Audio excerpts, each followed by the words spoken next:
Word spirit angel से मैं अनुराधा आप सभी के अंदर बैठे हुए परमात्मा को प्रणाम करती हूँ और आप सभी का हमारे इस चैनल पर स्वागत करती हूँ। आज का ये स्पेशल वीडियो सभी प्यारी डिवाइन फेमिनिन डिवाइन मैस्कुलिन के लिए स्पेशल बनने वाला है।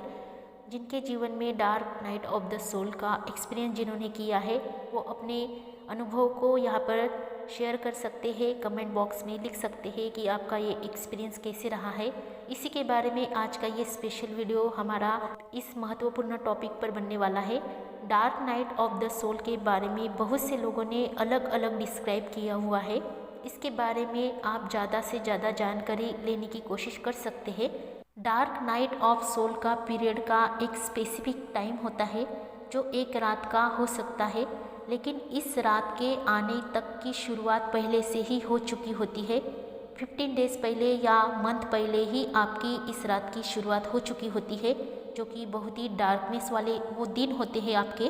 डार्क नाइट सोल ये हर किसी के जीवन में नहीं आता है, ये तो पहली बात है। ये नाइट, ये जानलेवा पीरियड उन्हीं लोगों के जीवन में आता है जिनको स्पेशली डिवाइन ने, यूनिवर्स ने किसी खास मकसद के लिए चुना है। मतलब कह सकते हैं कि किन्हीं चुने हुए सिलेक्टेड आत्माओं को ही इस रात से गुजरना पड़ता है, जो बहुत ही एक पेनफुल प्रोसेस होती है, जो एक रेयर होती है। वो हर किसी के साथ नहीं होती है। कुछ रेयर आत्माओं के साथ ही ये स्थिति बन जाती है जिनको चुना गया है, जो ईश्वर के द्वारा इस धरती पर कुछ मेन मकसद के द्वारा भेजे जाते हैं। Dark night of the soul period में पहले तो आपसे सब कुछ छीन लिया जाता है। पूरी तरह से आपको पहले अकेला किसी कोने में अकेले करके छोड़ दिया जाता है, जहाँ पर आप अपने आप को इतना अकेला और असहाय महसूस करते हो। अपने आप को पूरी तरह अंधेरे में खुद को देखने लगते हो। कोई आपका नहीं है, कोई आपकी मदद करने के लिए नहीं है, कोई आपकी मदद के लिए नहीं है। आप ज़ोर ज़ोर से दर्द से चिल्लाने लगते हो, रोने लगते हो, या आप अपनी अंतर आत्मा को, ईश्वर को पुकारने लगते हो कि क्यों भेजा है मुझे इस धरती पर, क्या मकसद है, क्या पर्पज़ है मेरा आने का। क्योंकि आपके साथ होता भी कुछ ऐसे कि आपसे सब कुछ छीन कर आपको हर कार्य में असफलताएं दे देकर आपको इतना ज़्यादा निकम्मा और इतना ज़्यादा असहाय कर दिया जाता है कि आप मरने के लिए तक राजी हो जाते हो कि मैं अब रिटर्न जाने के लिए रेडी हूँ, अब मुझे वापस ही लौटना चाहिए, क्योंकि मेरा तो कोई काम ही नहीं था इस प्लैनेट पर आने का, फिर भी मुझे शायद गलती से भेजा है। इसीलिए आप अपने जाने की पूरी तैयारी तक कर लेते हो। ये सब आपके साथ इसलिए होता है कि आप उस मकसद के लिए चुने गए हो जिसे आप अभी जानने वाले हो। ये आपका वो समय होता है जो आप अपने लक्ष्य को जानने के लिए रेडी हो जाओ, जिसके लिए ही आप इस धरती पर आए हो। इसीलिए आपको पूरी तरह से अकेला अंधेरे में छोड़ दिया जाता है कि आप उसको याद करो जो आपको अभी आगे करना है आपके जीवन में। आपके जीवन में बीते हुए जितने भी दुख है, दर्द है, जितना भी आप रोए हो, अपने जीवन की सारी असफलताएं, सारे ऐसे लोग जिन्होंने आपको दुख दिया, धोखा दिया, आपसे फरेब किया, जिन्होंने भी आपको इस तरह से लूटा, आपको मारा, आपको पीटा, सब आपके सामने आने लगते हैं कि किस किसने किस तरह से आपको नीचे खींचने में कोई कसर तक नहीं छोड़ी। उन सब का रिव्यू आपको 1 बाय 1 दिखाया जाता है, जिससे आप ये सोचने लगते हो कि आपको इस धरती पर आना ही नहीं चाहिए था, आप यहाँ होने ही नहीं चाहिए थे, आप एक बोझ हो धरती का, इस धरती को तो आपकी ज़रूरत ही नहीं है। इस तरह से डार्केस्ट थॉट्स और वाइब्रेशन आपके नकारात्मक बन जाते हैं कि वापसी करने में आप तैयार हो जाते हो। इस तरह से आपको खुद से जोड़ने के लिए ये सब कुछ किया जाता है।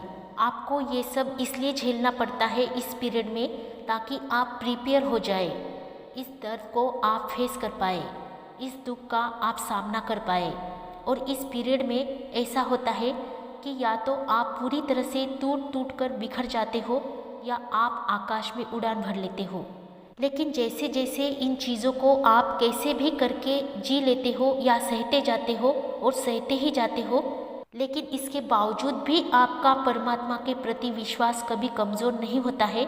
फिर भी इसके बावजूद भी आपकी और एक आखिरी एग्ज़ाम बची हुई होती है, और वो एक एग्ज़ाम आपकी ऐसी होती है जो एक रात आपको ऐसी दी जाती है जो आपके पूरे जीवन की एक ऐसी जानलेवा रात, जिसमें आपकी आत्मा को आपकी बॉडी से, आपके शरीर से अलग कर दिया जाता है कि आपको ऐसा लगता है कि जैसे तो इससे मरना बेहतर हो। आपके ऊपर वो रात ऐसी बीतती है कि आपको लगता है कि अब कुछ बचा ही नहीं है, सब कुछ खत्म हो गया है। जो विश्वास था कि ईश्वर मेरी सहायता करेंगे, परंतु ऐसा लगता है कि अब ईश्वर भी मेरे साथ नहीं है। अब मैं यहाँ अकेला ही रहूँ या ना रहूँ तो भी कोई फर्क नहीं है, क्योंकि अब तो शक्ति ही नहीं है। और आपको ऐसा लगता है कि बस अब शरीर छोड़ना ही बाकी है, आत्मा तो कब की निकल ही गई है बाहर। ये एक आखिरी सोल शॉक होता है आपके लिए कि अब ईश्वर भी नहीं है कि मेरी सहायता करे। वो इतना ज़बरदस्त ट्रिगर आपको उस रात दिया जाता है कि परमात्मा भी नहीं है जिसे मैं पुकार रही थी या पुकार रहा था। तो ये इतना जानलेवा ट्रिगर होता है आपके लिए उस रात का, जो आपकी आत्मा को आपके शरीर से अलग कर देता है, आपकी सांसों को रोक देता है। आप इतने शक्तिहीन, दयनीय और इतने होपलेस हो जाते हो कि आप नहीं रहते हो। इस तरह की जो दर्दनाक, पेनफुल, जो इंटेंस एनर्जी आप महसूस करते हो, वही होती है आपकी dark night of the soul. इसी को कहते हैं dark night of the soul. और इस नाइट के बाद आपका क्या होता है और क्या आप अपने जीवन के प्रति बाद में सोचते हो, इसके बारे में हम आने वाले नेक्स्ट वीडियो में ज़रूर देखेंगे और इस वीडियो को कंटिन्यू करेंगे। इस नाइट के बाद आपका क्या होता है और कैसे आप आगे बढ़ते हो, इसके बारे में आने वाले नेक्स्ट वीडियो में हम कंटिन्यू बात करेंगे। तब तक के लिए आप सभी जुड़े रहिए, खुश रहिए, आबाद रहिए, पॉजिटिव रहिए, अपना ध्यान रखिए और मेडिटेशन करते रहिए। सभी के लिए happy journey. Love you all, take care all.